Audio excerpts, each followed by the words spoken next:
Alors bonjour, bonsoir.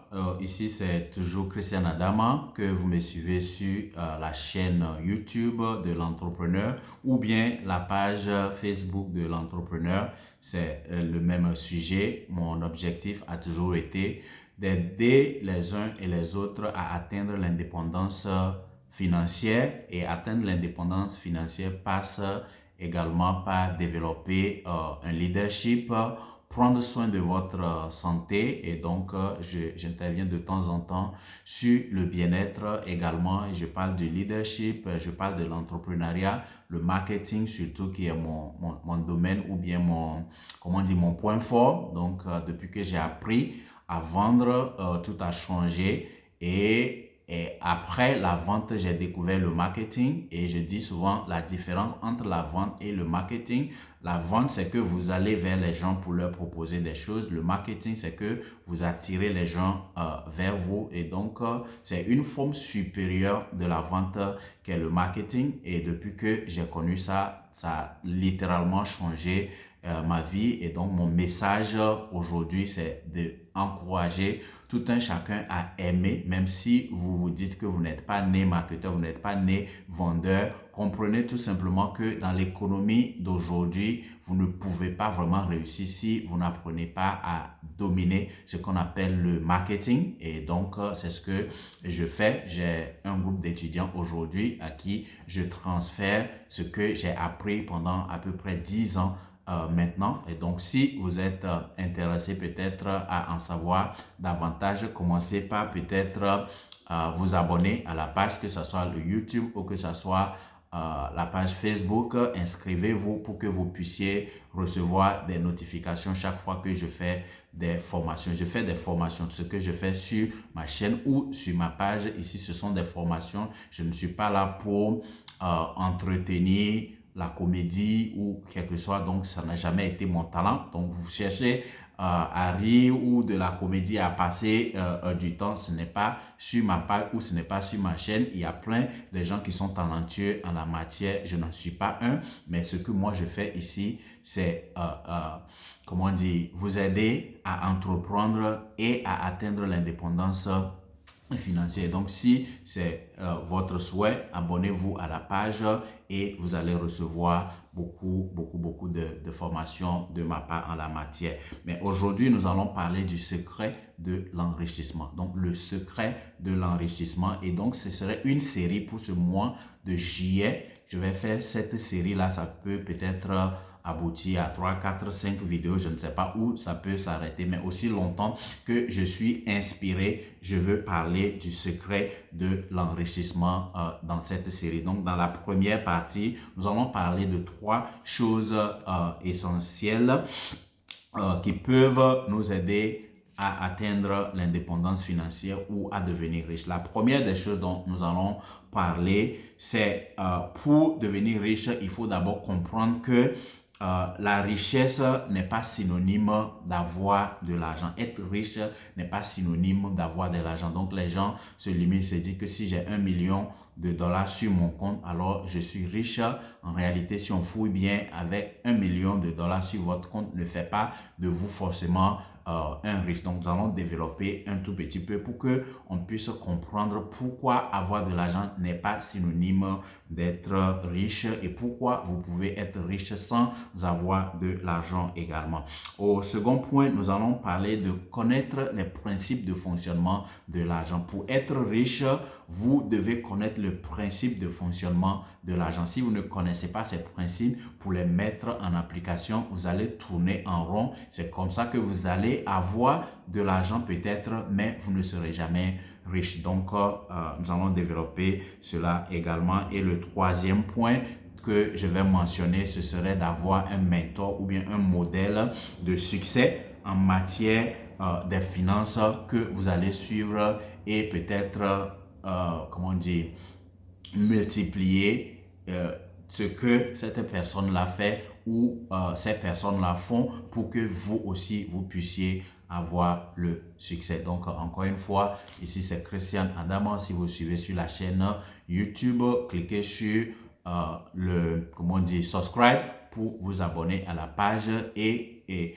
activer également la cloche de notification de sorte que chaque fois que je poste une nouvelle vidéo, vous puissiez la voir. Si vous êtes sur ma page l'entrepreneur, aimez la page d'abord ou follow la page comme on le dit, mais il y a également un bouton sur la page qui dit s'enregistrer ou bien sign up où vous pouvez vous enregistrer avec votre nom et votre email et vous allez même recevoir des formations complémentaires ou des assistants en matière de business avec moi pour développer votre entreprise et atteindre la liberté financière. Donc, sans plus tarder, nous allons rentrer dans le vif du sujet pour parler du secret de l'enregistrement, la première partie. Donc, aujourd'hui, c'est seulement la première partie. Il y aura d'autres séries où je vais approfondir davantage les principes dont je vais parler ici pour vous aider à devenir riche. Donc, première des choses, comme je le dis, être riche est différent d'avoir de l'argent. Donc, les gens pensent que si j'ai tel montant sur mon compte, donc je suis riche. Première des choses que vous devez comprendre, et très souvent, quand l'argent rentre sur votre compte, que ce soit vous-même vous déposez ou peut-être vous travaillez pour quelqu'un, on vous paie chaque semaine ou chaque mois, on vire l'argent. Donc, nous tous, nous connaissons les jours du virement. Donc, je me rappelle quand je travaillais encore à la banque au pays, on était souvent payé le 25 et donc à partir du 23, 24, 25 déjà, les yeux sont figés sur les comptes bancaires. On attend et on appelle peut-être ceux qui sont dans le département de comptabilité. Est-ce qu'on a fait le virement? Est-ce qu'on a fait le virement? Parfois, on fait la blague aussi. On se dit, est-ce que les virages sont faits? Donc, on sait quand l'argent là va venir.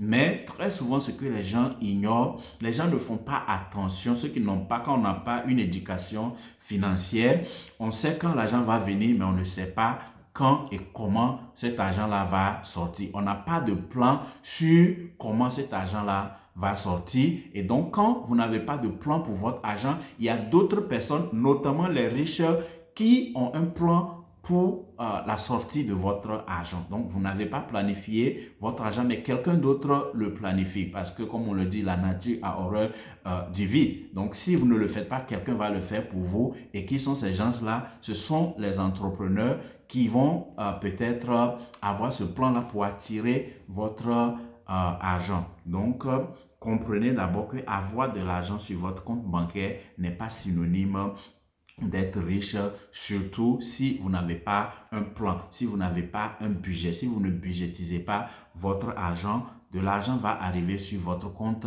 mais le temps que vous vous en rendez compte, vous allez payer le loyer par-ci, ou bien vous allez payer le mortgage par-ci, vous allez payer votre voiture par-là, vous allez payer l'assurance de la voiture, vous allez payer les dépenses relatives à l'école ou l'éducation des enfants, des choses que vous n'avez pas planifié, mais quand les échéances arrivent, de la même manière que vous savez quand est-ce que vous allez recevoir de l'argent, celui qui a son business sait qu'il doit recevoir son argent également et donc va venir vous rappeler que voilà, aujourd'hui c'est le 2, vous devez me donner mon argent, vous avez reçu votre argent peut-être le premier, le 2 déjà il y a quelqu'un qui tend sa main, vous devez donner mon argent et dit oh c'est combien encore, vous envoyez. Le 3, le 5, quelqu'un d'autre vient, vous me devez de l'argent ici, envoyez rapidement et très souvent ces gens-là ont l'habitude de planifier ou bien de mettre ça en mode automatique également. Donc, quand vous contractez une dette,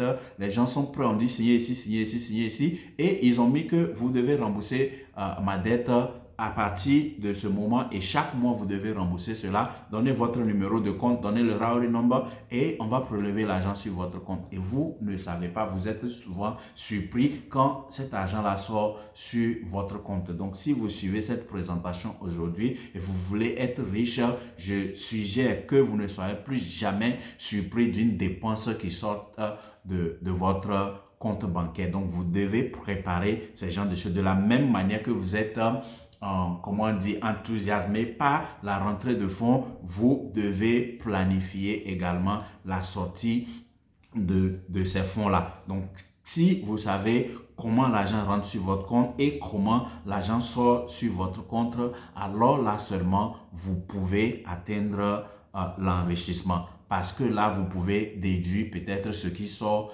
et ce qui reste. On va clarifier ça au niveau du deuxième point. Et donc, c'est très important de savoir l'argent qui rentre, mais savoir également l'argent qui sort. Maintenant, pour devenir riche au jour d'aujourd'hui, dans l'économie d'aujourd'hui, vous ne pouvez même plus vous limiter à une seule source de revenus. Donc, quand je dis que être riche n'est pas synonyme d'avoir de l'argent, je veux plutôt suggérer que de créer ou bien de développer plusieurs sources de revenus. Vous devez apprendre à développer plusieurs sources de revenus de sorte que vous n'ayez pas seulement une seule date ou bien un seul jour de rentrée de fonds alors que vous avez plusieurs sorties de fonds. Donc, vous recevez un seul revenu, mais l'argent doit sortir pour payer le loyer ou payer le mortgage, payer la voiture, payer les différents types d'assurance, payer les trucs des enfants, payer la nourriture. Donc, vous avez plusieurs sources de dépenses.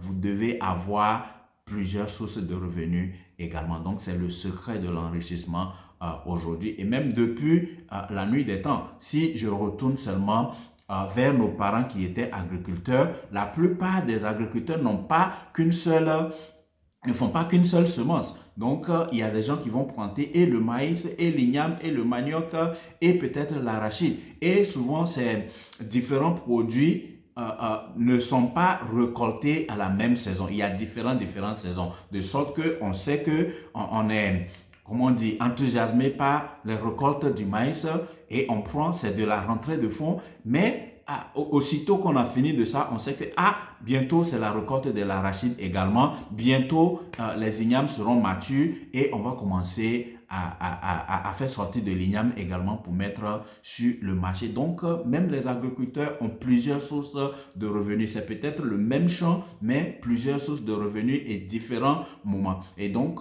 si vous voulez être riche, ne comptez pas seulement sur l'argent qui rentre sur votre compte bancaire. L'argent qui rentre, vous voulez savoir comment ça rentre, mais vous voulez savoir également comment ça sort. Et deuxièmement, vous ne voulez pas que ça soit une seule source de revenus et aussitôt que vous avez fini ça, et souvent ce n'est pas vous qui avez fini ça, ce sont vos créanciers qui finissent cela et vous attendez encore. Pendant que vous attendez, qu'est-ce qui va se passer? C'est le stress qui vous accable et cela limite votre durée de vie. C'est une autre forme de richesse. Sinon, la première forme de richesse que l'on doit avoir, c'est notre capital santé. Mais si le manque d'argent déjà cause vraiment ce stress-là, ça crée ce qu'on appelle les radicaux libres dans votre système qui vont vous détruire petit à petit et donc vous n'êtes pas riche. La dernière fois, je faisais une présentation où je donnais une citation qui définit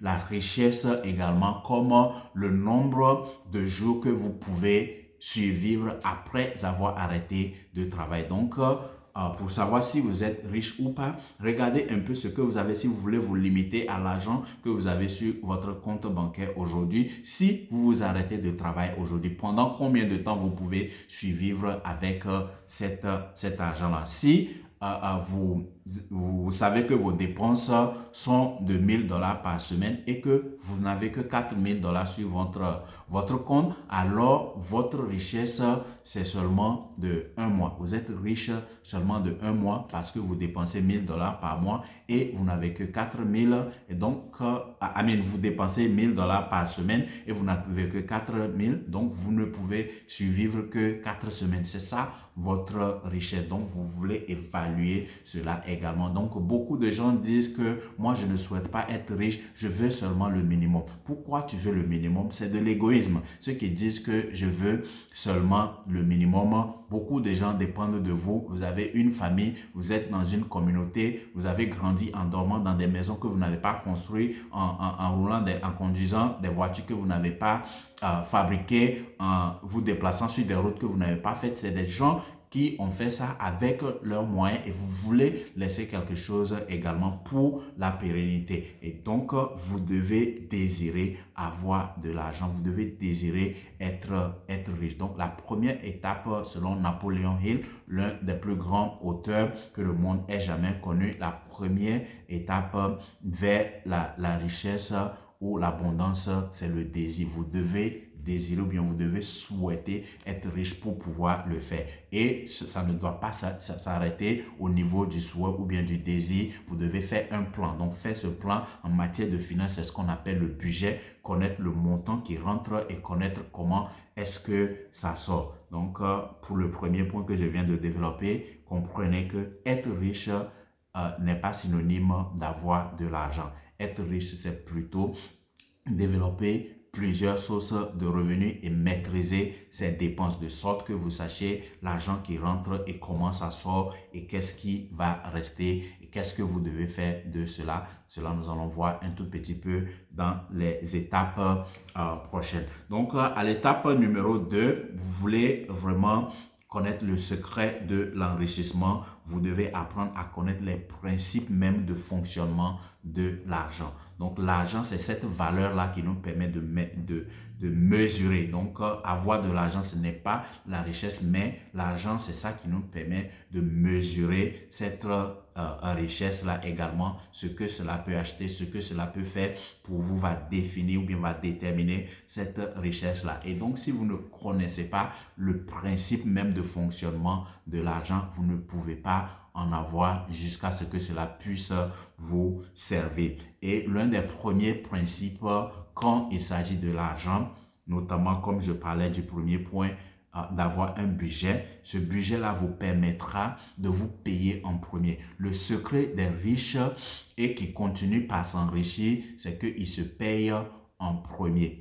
Parce que, comme je viens de le dire au premier point, vous avez de l'argent qui rentre pour la majorité de la population. 95% de la population, c'est seulement une seule source de revenus, c'est le salaire. En français, ça sonne comme un salaire. Et donc, généralement, si vous limitez seulement à votre salaire, votre vie sera polluée. Vous ne pouvez pas être riche parce qu'un salaire ne peut que polluer. Votre environnement ne peut que vous asphyxier et vous ne pouvez pas vous développer pleinement. Et donc, vous voulez être riche, vous devez créer plusieurs sources de revenus. Mais avec ces sources de revenus, quand l'argent rentre sur votre compte, en réalité, cet argent n'est pas à vous si vous n'apprenez pas à vous payer. Parce qu'il y a d'autres personnes qui ont déjà fait des plans dessus pour la sortie de cet argent-là. Et donc, si vous voulez vraiment devenir riche, commencez à vous payer en premier. Comment est-ce que vous vous payez en premier? Regardez les États-Unis. Les États-Unis où je suis, donc je donne souvent les exemples des États-Unis parce que c'est là où je vis. Les États-Unis sont la première puissance au monde à cause de leur système de taxes ou bien, comment on appelle les taxes encore en français, je ne sais même plus. Mais les États-Unis sont ce qu'ils sont aujourd'hui à cause du système des impôts. Voilà, je crois on parle des impôts, à cause du système des impôts. Et comment est-ce que les impôts sont structurés? Puisqu'on sait que 95% de la population se limite à être employé, on a mis un système de sorte que quand tu travailles, avant même de te payer, on te dit qu'on va te payer tel montant. Ton employeur te dit on te paye tel montant, tu entends le montant. Mais sur ton compte bancaire, ce n'est pas le montant que ton employeur a dit qui vient sur ton compte bancaire parce que Oncle Sam, comme on l'appelle bonnement, va couper sa partie d'abord avant même que l'argent arrive sur ton compte et ils vont utiliser ça. C'est vrai pour les services sociaux, pour notre sécurité. Donc voilà pourquoi on ne se plaint pas. Donc on va prélever cet argent-là à la source pour mettre dans le compte de l'État. Maintenant, le reste qui arrive sur votre compte, vous payez premièrement, vous payez d'abord, signifie que vous aussi, vous devez prélever cette partie-là qui vous revient, qui va peut-être servir à créer votre richesse avant même que les dépenses ne sortent. Si vous savez que vous êtes payé chaque, comment on dit, chaque 2 ou bien si vous savez que vous êtes payé chaque premier et que vous allez contracter des dettes et que les gens vont vous dire on va faire le prélèvement le premier, dites non, vous ne pouvez pas faire le prélèvement le premier parce que je suis payé le premier et je dois me payer d'abord. Donc, mon employeur met l'argent sur mon compte le premier. Vous ne pouvez pas prendre l'argent sur mon compte le premier. Je vous donne le 5, prenez l'argent sur mon compte le 5 et dès que l'argent arrive sur votre compte le premier, vous voulez vous payer d'abord la portion qui vous revient. Vous voulez vous payer cette partie-là, vous voulez dégager ça et mettre dans un autre compte. Si vous n'êtes pas habitué au système bancaire, vous êtes vraiment de l'ancien monde, vous voulez garder votre argent chez vous, c'est comme ça, vous êtes à l'aise. Dès que l'argent rentre sur votre compte, allez à la banque, prélevez cette partie-là qui ne doit pas être dépensée et mettez ça de côté. C'est comme ça que vous vous payez d'abord, avant même que ceux à qui vous devez ne commencent pas à faire des prélèvements sur votre compte. Si vous êtes familier avec le système bancaire que vous voulez l'utiliser, vous payez d'abord, c'est le fait que vous avez un compte courant ou bien un compte chèque comme on l'appelle. De l'autre côté, vous avez un compte d'épargne. Donc les banques ont rendu, la technologie a rendu les choses tellement faciles aujourd'hui. Donc vous pouvez mettre en place ce qu'on appelle direct deposit ou un débit direct. Donc là, dès que l'argent rentre sur votre compte bancaire, compte courant, vous donnez l'ordre à la banque de prélever le montant que vous considérez comme votre propre paiement. Vous donnez l'ordre à la banque de débiter cela et mettre sur votre compte d'épargne. Je vais expliquer après pourquoi moi je n'appelle pas ça de l'épargne, parce que je ne vais pas mettre l'argent sur mon compte et l'argent va dormir là-bas. Donc il y a une manière de séparer cet argent-là pour que cet argent puisse travailler pour vous, qui est d'ailleurs l'un des autres principes. Donc comprenez cette étape-là et mettez-la en application dès aujourd'hui. Dès le jour où vous suivez cette présentation, après avoir suivi cette présentation, si vous n'avez pas mis de direct deposit de votre compte courant à votre compte d'épargne, faites-le dès aujourd'hui ou demain. Allez à la banque, appelez votre banque, dites à la banque que à partir de cet instant, je veux avoir deux comptes. Le compte que j'ai avec vous, c'est un compte chèque. Je veux avoir un compte épargne. Même si c'est un compte épargne que vous avez et que vous recevez de l'argent en direct deposit là-bas, vous voulez avoir un deuxième compte d'épargne où vous ne touchez pas pour les choses courantes et vous donnez l'ordre à la banque que chaque fois que l'argent arrive sur mon compte, prenez tel montant pour mettre sur le deuxième compte là. Donc ça, c'est ça qui vous appartient et en aucun cas, partout quand vous faites vos achats, vos dépenses, vous ne voulez jamais donner ce compte là à qui que ce soit pour qu'il fasse des prélèvements directs là-dessus, parce que c'est votre argent. C'est comme ça que vous payez. J'ai fait d'autres vidéos où j'ai expliqué par exemple comment vous pouvez trouver ce montant qui doit aller sur votre compte d'épargne que vous ne touchez pas pour les choses courantes, et on parle du principe du comment on dit 70 10 10 10. Donc, je vais expliquer un tout petit peu. Je parle de ça tellement j'ai appris ça de Jim Rohn. Ça a changé ma vie. Je partage ça partout où je vais dans toutes mes communications. Comment faire? Donc, vous recevez un revenu qui est de 100%. Donc, le revenu, on vous a payé. Mais vous savez qu'il y a des dépenses que vous allez faire. Si vous n'avez rien planifié, tout cet argent-là va partir dans les dépenses avant même qu'on puisse vous payer encore. Et vous allez attendre et être stressé. Mais la meilleure méthode pour faire chose, c'est d'apprendre à vivre avec 70% de vos revenus. Toute forme de revenu qui tombe dans vos mains, vous voulez dépenser seulement 70%. Et les 10%, les 30%, vous les divisez en 3. Donc, voilà pourquoi je parle de 70, 10, 10, 10. Donc, vous savez que cet argent qui vient de rentrer sur votre compte, c'est seulement 70% qui doit être dépensé. Donc, vous savez ça déjà. Les 30% là ne doivent pas être dépensés. Et donc, vous voulez vous payer d'abord, vous dégagez ces 30% là et vous les divisez en 3.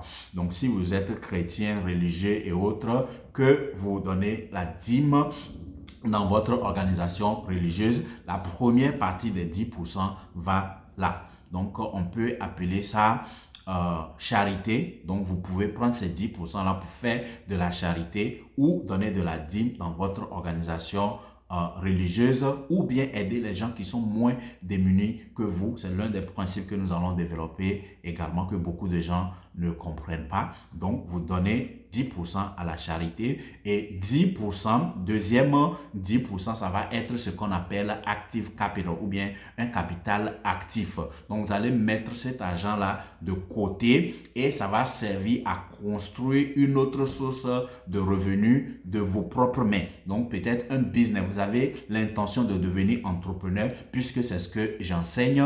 Quand vous arrivez à dégager ces 10%-là, là, vous pouvez peut-être venir me voir. Nous allons trouver les idées que vous allez utiliser cet argent-là pour développer. Donc, c'est actif parce que vous prenez cet argent-là que vous-même, vous faites quelque chose avec pour multiplier. Donc, ça, c'est le deuxième 10%. Et le troisième 10%, maintenant, on appelle ça passive capital. Donc, c'est un capital passif.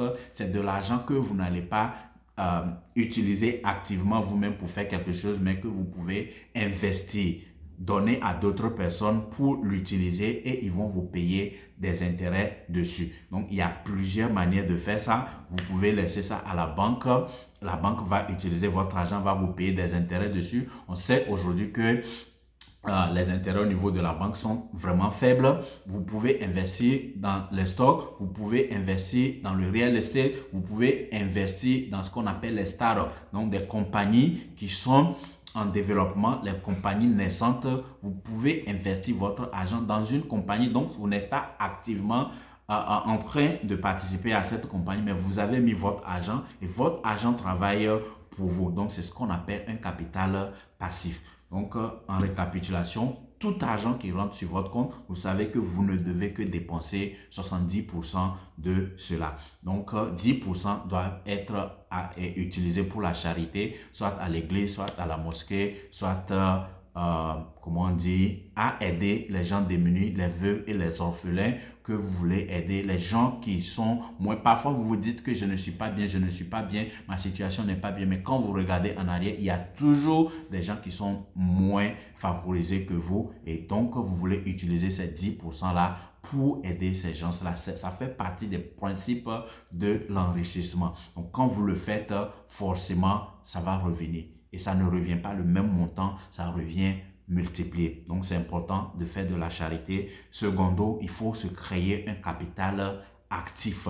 Donc, c'est l'argent que vous allez investir vous-même dans quelque chose que vous pouvez suivre. Vous allez prendre des risques avec cet argent-là. Ça va générer des intérêts. Troisième partie des 10%, vous mettez ça entre les mains d'autres personnes et vous ne prenez pas une part active là. Donc, voilà pourquoi on appelle ça un capital passif. D'autres personnes vont l'utiliser, mais vont vous payer des intérêts dessus. Donc, ça, c'est la première partie.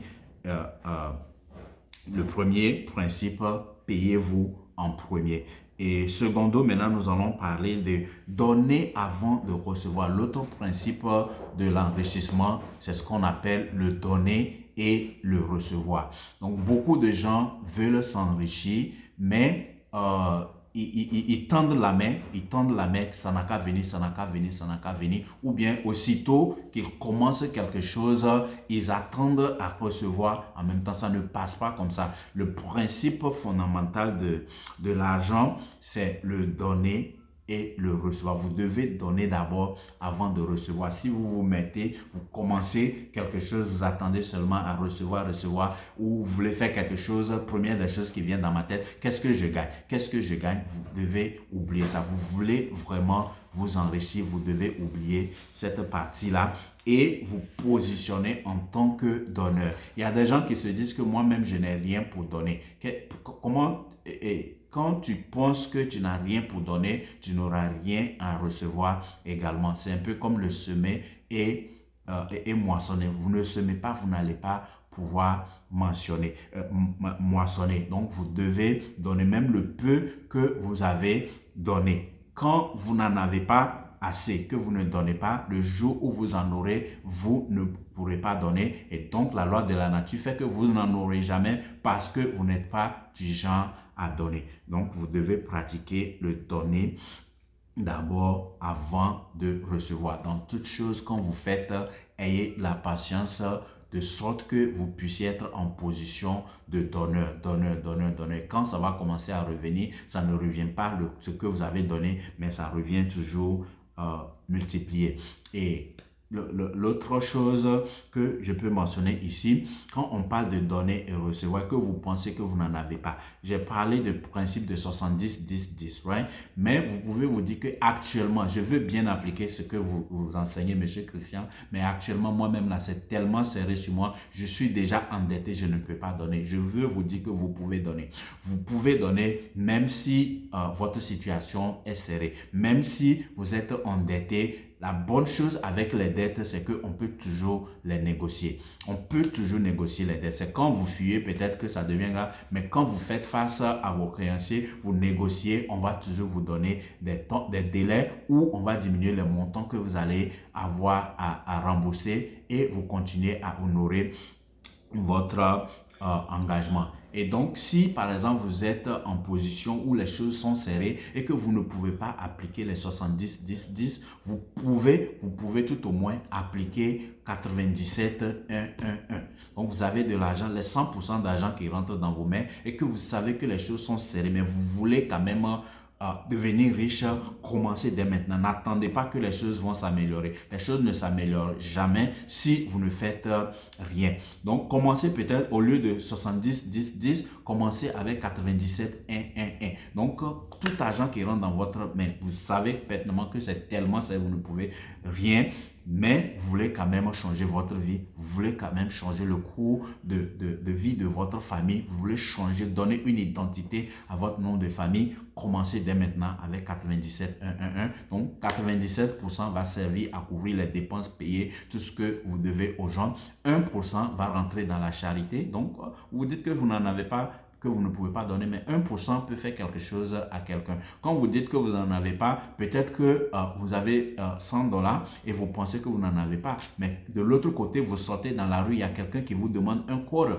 Donc, soyez bénis. Regardez que vous êtes bénis quand vous n'êtes pas en position de demander un quarter dans la route avant de pouvoir satisfaire un besoin et que vous avez encore la capacité de travailler pour produire des revenus. Vous pouvez changer votre vie, vous pouvez donner, vous pouvez investir, vous pouvez construire un capital actif avec ne serait-ce que 1%. Donc, 97% vont servir à payer les bills, à rembourser les dettes et autres. 1% va aller à la charité, 1% va aller dans votre capital actif et 1% va aller dans votre capital passif pour l'investissement. Et souvent, les gens disent que je n'ai pas beaucoup d'argent, comment est-ce que je peux investir?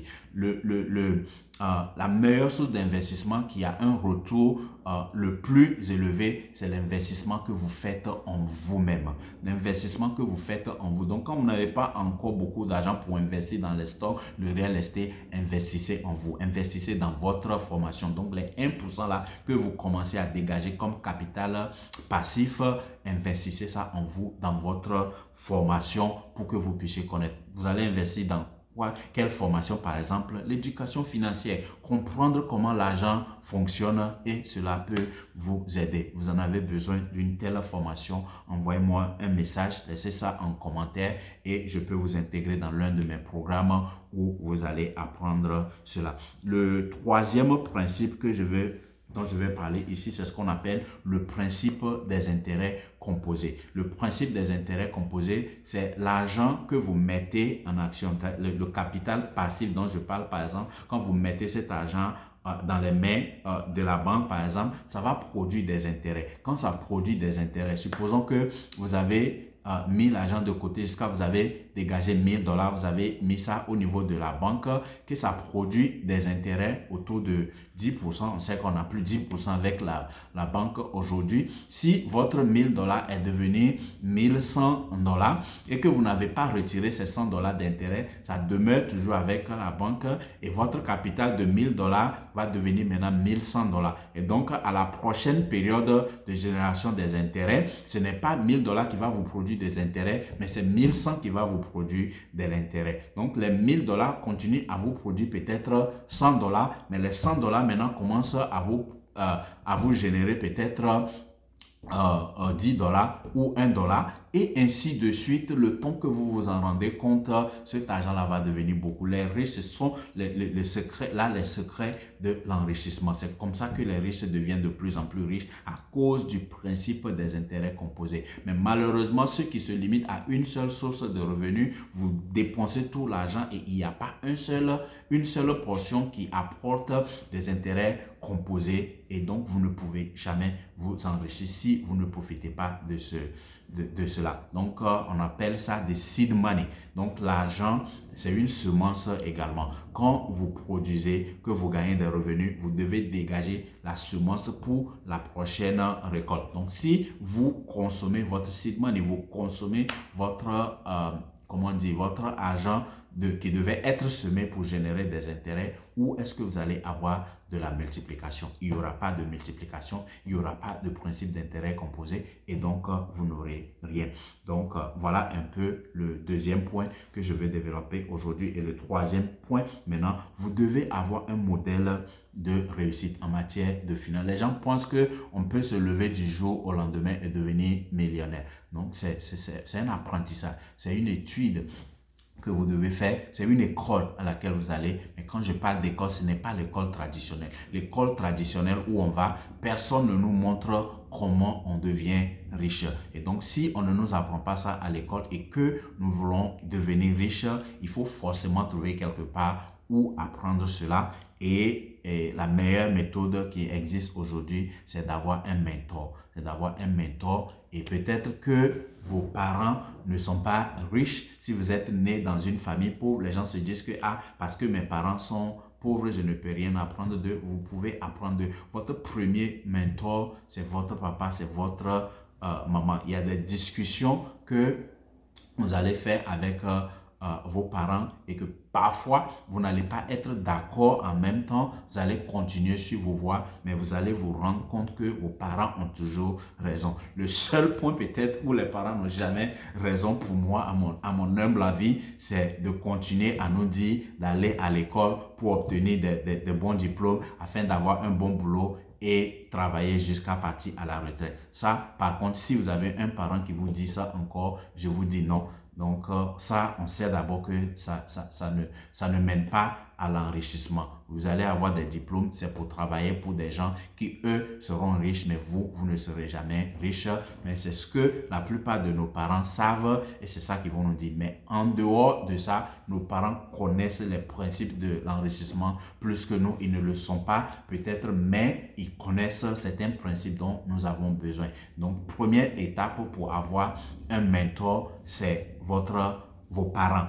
Vos parents, il y a des gens peut-être qui vont se dire qu'ils ne sont pas en bon terme avec leurs parents. C'est une malédiction. Vous ne pouvez pas être là, avoir vos parents en vie et ne pas avoir de bonnes relations avec eux. Vous voulez être riche, vous écoutez cette présentation aujourd'hui, vous n'êtes pas en bon terme avec vos parents. Quel que soit ce qui y a eu lieu, je vous encourage, je vous donne l'ordre maintenant de vous lever, de faire le pas, de vous réconcilier avec vos parents et faites de votre meilleur ami. Quand vous allez faire de vos parents votre meilleur ami, c'est là le secret même, la base même de l'enrichissement. C'est votre première richesse. Quelqu'un a posté un truc la dernière fois en anglais qui dit que if you are still receiving a call from mom and dad, you are the most blessed one. Donc, si vous continuez à recevoir des coups de fil de votre papa ou de votre maman, vous êtes la personne la plus bénie au monde. Et si vous ne recevez pas ces appels-là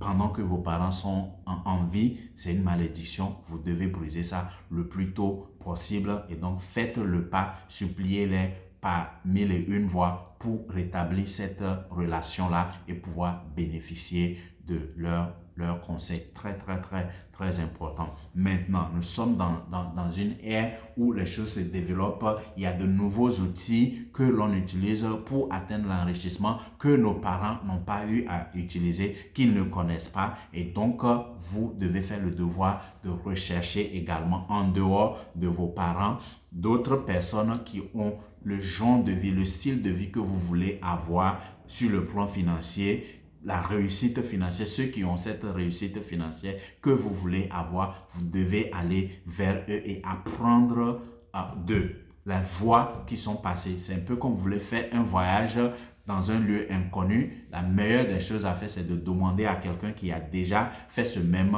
voyage-là et pour maîtriser l'itinéraire, les obstacles que vous pouvez rencontrer, là où vous pouvez faire une pause, où il y a la restauration, ainsi de suite, sur la voie. Quelqu'un qui a déjà fait la voie peut vous indiquer et cela va beaucoup vous aider. Donc, c'est très important en matière de finance. On ne se lève pas du jour au lendemain pour devenir riche.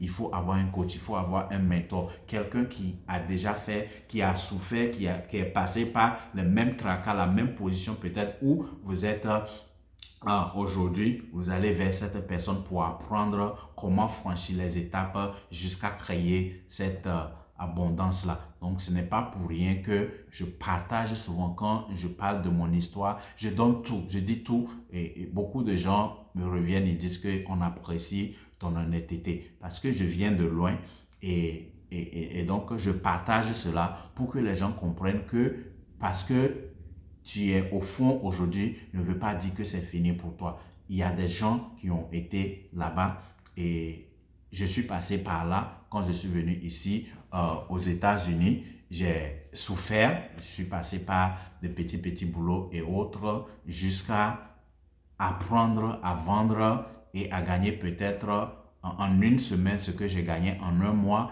monter jusqu'à gagner peut-être en un mois ce que je gagnais par an et autres. Et donc, c'est comme ça que ça se fait et ce n'est pas tombé du ciel. J'ai dû me référer à des gens qui ont eu de la réussite, que je copie leur modèle, je continue à faire la même chose. Mais aujourd'hui, peut-être, je suis bien positionné pour aider d'autres personnes qui sont là où j'étais avant. Donc, voilà pourquoi je vous recommande de vous abonner à la page, souscrivez à la chaîne YouTube ou bien aimer la page Facebook L'Entrepreneur, que ce soit YouTube ou Facebook, c'est toujours L'Entrepreneur. Si vous souhaitez recevoir des formations typiquement sur l'entrepreneuriat, le marketing, le leadership et autres, même sur la page Facebook, en dessous de la photo qui dit transformer vos rêves en réalité, il y a un bouton de s'enregistrer. Vous pouvez mettre votre nom, prénom et votre email et vous allez recevoir davantage d'informations de moi. Donc, je vais récapituler rapidement. Aujourd'hui, nous parlons du secret de l'enrichissement. Ce serait une série. Aujourd'hui, nous allons faire la première partie. L'objectif, c'est que cela puisse vous aider à récupérer votre année 2020.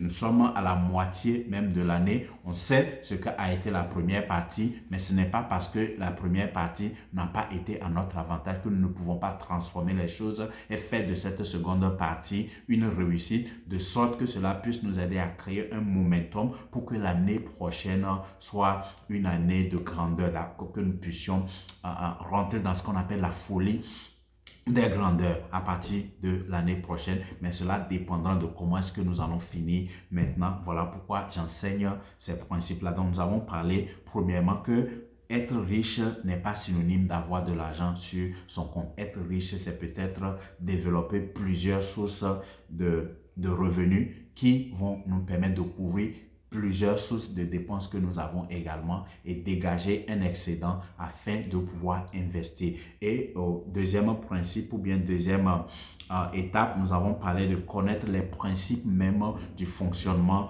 de l'argent. Nous avons parlé par exemple de vous payer d'abord. Donc quand l'argent rentre sur votre compte, n'attendez pas que les billes soient payées d'abord, mais dégagez ce qui doit vous appartenir, que vous devez avoir contrôle dessus. Dégagez cela d'abord avant que le reste ne soit utilisé pour aider les autres et apprenez à vivre, à couvrir vos dépenses avec les 70% de sorte que vous puissiez utiliser les 10% pour faire de la charité, 10% pour faire pour constituer un capital actif et les 10 derniers pourcents pour constituer un capital passif d'investissement que d'autres personnes vont utiliser et vous payer des intérêts dessus. Et nous allons parler également de donner avant d'espérer recevoir. Dans toute chose, il faut du temps. Le principe, la base même de l'enrichissement, c'est le temps, c'est la patience.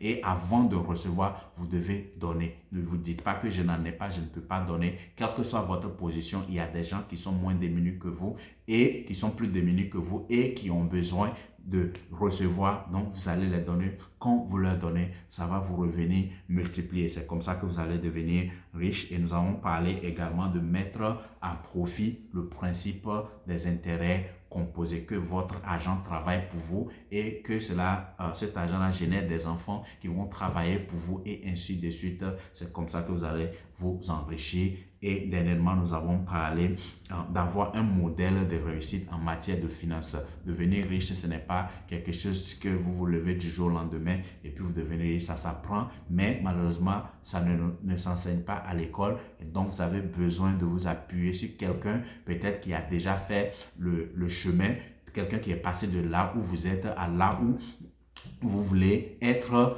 et appliquer le même modèle que cette personne a utilisé et cela va vous permettre d'atteindre la réussite. Donc voilà un peu le contenu d'aujourd'hui, le secret de l'enrichissement, première partie. Donc attendez-vous à la deuxième partie dès la semaine prochaine. Je vais continuer jusqu'à la fin du mois. Je vois combien de séries ça va faire, mais l'objectif c'est de vous donner de la matière sur laquelle construire votre propre indépendance financière. Donc, encore une fois, merci d'avoir suivi. Ici, c'est Christian Adama, l'entrepreneur. Que Dieu vous bénisse et rendez-vous au sommet. Bye bye.